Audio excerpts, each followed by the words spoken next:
রাজ্যপাল বেনজির সংঘাতের ছবি সামনে আসছে। শিক্ষামন্ত্রী ব্রাত্য বসুকে মন্ত্রিসভা থেকে অপসারণের সুপারিশ, জাতীয় নির্বাচন কমিশনকে সুপারিশ রাজ্যপালের। ব্রাত্য বসুর বিরুদ্ধে নির্বাচনী আচরণবিধি লঙ্ঘনের অভিযোগ এবং যে ঘটনার সূত্রপাত হয়েছিল গত মার্চে গৌরবঙ্গ বিশ্ববিদ্যালয়ে ওয়েবকুপার সম্মেলনে সামিল হন শিক্ষামন্ত্রী এবং যেখানে রাজ্যপাল সিভি আনন্দ বোস তিনি অনুপস্থিত ছিলেন এবং যে সভা বা যে সম্মেলনের সভাপতিত্ব করেছিলেন শিক্ষামন্ত্রী ব্রাত্য বসু।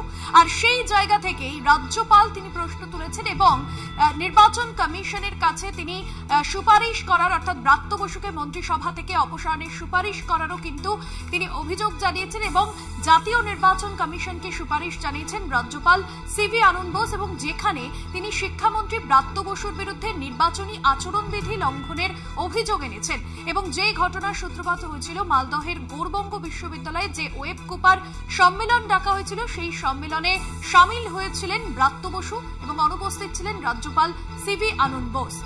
পাশাপাশি সোশ্যাল মিডিয়ায় ব্রাত্য বসু তিনি পাল্টা তোপ দেখেছেন রাজ্যপাল সিভি আনন্দ বোসকে। রাষ্ট্রপতির কাছে রাজ্যপালকে অপসারণের সুপারিশের মতোই এ বিষয়ে হাস্যকর। আমি যদি আচরণবিধি লঙ্ঘন করি সেক্ষেত্রে কোন রাজনৈতিক দল কমিশনের নজরে আনবে।